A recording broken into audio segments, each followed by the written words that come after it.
나이와 수행,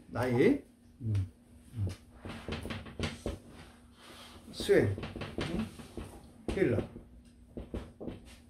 이게 관계가 어느 정도 관계가 있을까요? 이런 분들이 요즘에 문의가 많이 와서 그런 거예요. 예를 들어서 나는 70이 넘었습니다.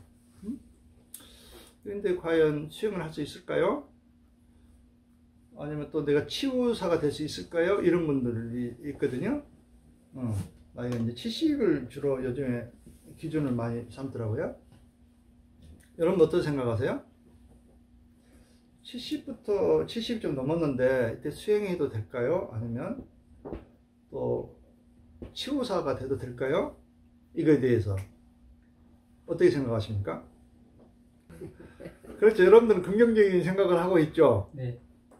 근데 대부분 일반인들은 그렇지 않은 것 같아요. 70 되면 인간이 이제 끝난 걸로 생각해, 에너지가.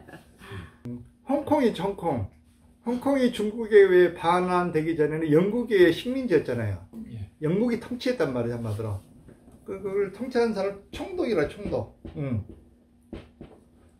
우리도 한국도 이제 일제가 점령했을 때 총독부가 있었잖아. 감독하는 곳이죠.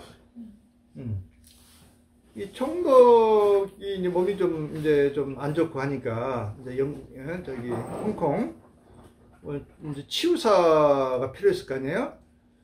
그래서 다행히 한국에서 그 이동현 선생이라고 아시죠?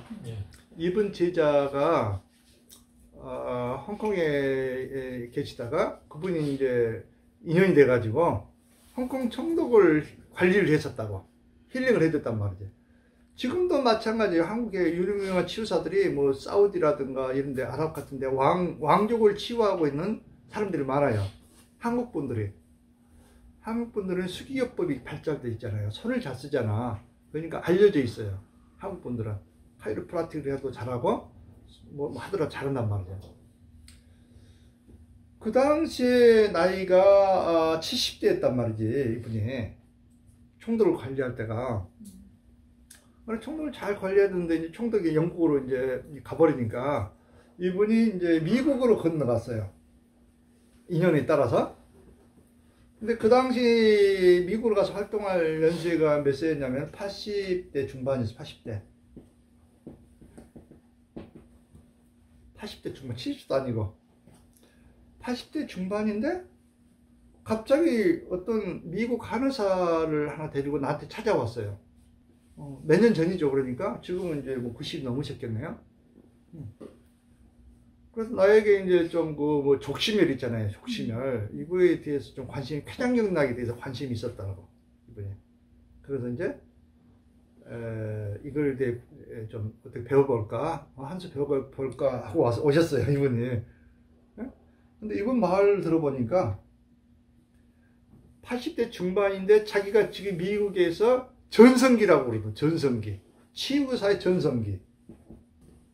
미국에서도 고위층을 대상으로 하고 있대요, 치유를.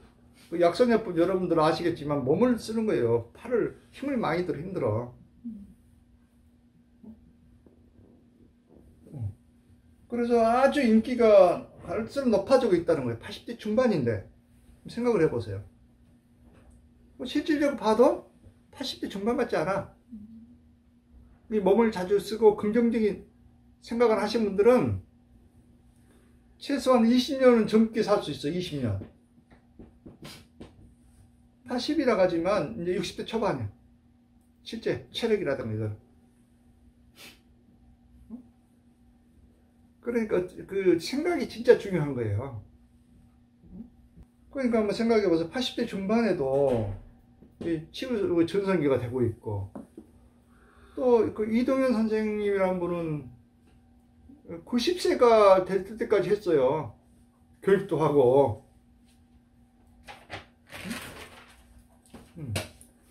그래서 나이하고는 전혀 관계없습니다. 오히려 나이가 먹을수록 도력이 높아지는 거예요. 인생을 좀 많이 살아봤기 때문에. 그렇죠. 경험도 많고 지혜가 좀 발달되잖아요. 그렇기 때문에 더 좋은 힐러가 될 수 있는 거예요. 70 같으면은 이제 50이면 50 사실은 과학으로도 증명돼 있어요. 과학으로도 인간은 20년은 젊게 살 수 있다. 과학으로도 증명돼 있단 말이지. 근데 수행자들은 나이가 관계없어. 90이 넘어도 몽골 스님들은 애를 낳는다고 그랬잖아. 90이 넘은 수행자, 할아버지가, 우리는 할아버지지만, 20대하고 결혼해갖고 애를 낳는다니까? 나이는 숫자에 불과한 겁니다, 여러분들. 나이를 던져버리시란 말이지. 가끔 이제 40대, 50대 오신 분들도 그래요. 나이가 이렇게 됐는데, 치유해도 될까요? 이렇게 물어보시는 분들이 있어요. 이게 너무 가사로운 거 아닙니까? 이거? 치유는 진짜 누구든지 다 치유사가 돼야 된다고 봐요. 자기 몸은 자기가 관리하고, 또 위중에 있을 때, 자기 부모라든가 친지 형제가 위중에 있을 때 있잖아. 병원에서도 해줄 수 없을 때. 여러분들이 만약 치유 능력을 가지고 있다면 어떻게 될까? 걱정할 필요가 있을까요? 없겠죠? 네, 그래서 이제 요즘에 생각한 게, 요양원 있죠, 요양원. 요양원이라든가 요양병원. 이게 근무하신 분들은, 전부 다 이거를 좀 배웠으면 좋겠어. 치유 힐러가 됐으면 좋겠어요. 조금만 복부만 좀만 풀어줘도 엄청나게 통증이 완화되고 건강해질 수 있잖아요. 다 문제는 복부가 굳어서 생기는 거예요.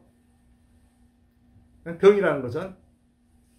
복부만 조금만 만질 수 있는 능력만 갖춰도 요양병원은 아주 번창하게 되고 많은 사람들 생기를 가지고 이렇게 살게 될 텐데 석서무책이잖아. 뭐 아무것도 해줄 게 없어. 이런 게 존재가 있을 가치가 있나요? 존재 이유. 나 그걸 요즘 회의를 느껴요. 요양원에 있다가 2급하면 병원으로 모시고 간단 말이죠. 거기서 조금만 힐링을 가르치거나, 수행을 좀 시키거나, 명상을 시키거나, 예를 들어서, 껴있는 분들이, 그렇다면 얼마든지 진짜, 삶의 질도 높이고, 진짜 좋은 일을 할 수 있을 텐데, 그 역할을 못해요. 그냥 수용소 역할, 그냥. 우리 전 국민이 좀 치유사가 됐으면 좋겠어. 특히 그게 안 되더라도, 우리 요양원이라든가, 요양병원, 여기서만이라도 또 치유 능력을 가졌으면 좋겠고, 그럼 진짜 좋은 일을 할 수 있잖아요. 또 요즘에 일반 병원은 연세가 드시고 이제 거동이 불편하면은 일반 병원에서 안 받아준대요. 그럼 조건이 있어. 간병인을 붙이면 받아준다. 이런 조건이 또 붙은 병원이 있대요. 여러분들 들어봤나요? 나 이번에 알았어, 이번에. 이제 거동이 불편하니까 간병인을 안 쓰면 안 받아준다는 거예요. 그럼 간병비가 얼마입니까? 물어보니까 1회당 13만 원이라고 그러대요. 정규 가격이래요. 시골 병원인데도. 야, 이게 큰일 났구나. 이거 진짜 제도적으로 좀 보완을 해야 되겠구나. 그럼 간병비를 꼭 간병인을 써야 될 것 같으면 5명, 10명 중에 1명을 쓴다든가 부담을 놓게 해줘야 되는데 간병비가 더 비싸. 한 달에 얼마예요, 그것만 해도. 어떻게 부담이 돼가지고 입원을 시킬 수 있겠어요? 그다음에 요즘에 거의 다 이제 치매다 암으로 지금 이제 그런 환자가 많을 텐데, 1000명의 예를 들어서 그런 환자다 그러면 1000명의 간병인이 있어야 되는데, 이 모든 사람들이 이제 다 간병으로 가게 생겼어, 이제. 병원 정책이 그렇다면. 여러분도 이제 직업 그만두고 간병사로 나서야 되겠어, 간병인으로. 그거 진짜 제도적으로 좀 문제가 있다고 보고, 또 간병인들이 이걸 좀 배우면 좋겠어, 또.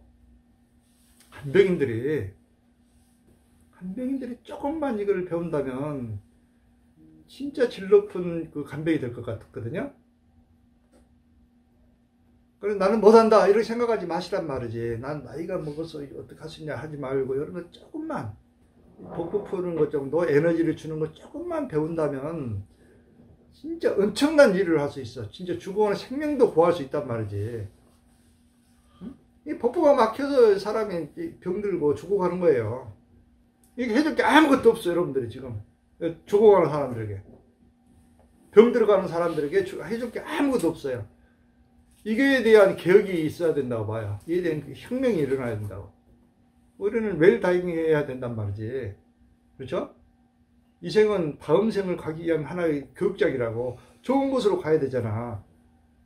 여러분들 다 죽어가지고 지금 지방령이 되면 좋겠어요? 빙의가 되면? 그래서 어리석구나. 어리석은 중생들이 참 너무 어리석구나. 이걸 요즘 많이 느끼는거든요. 진짜 지혜가 없구나. 자기가 배울 수 있으면 배우면 되는 거예요. 이거는. 그런데 난 해줄 게 없다. 이 자신감이 부족하다. 특히 또. 난 나이가 먹었기 때문에 못한다. 내가 또 막 기억력이 없다.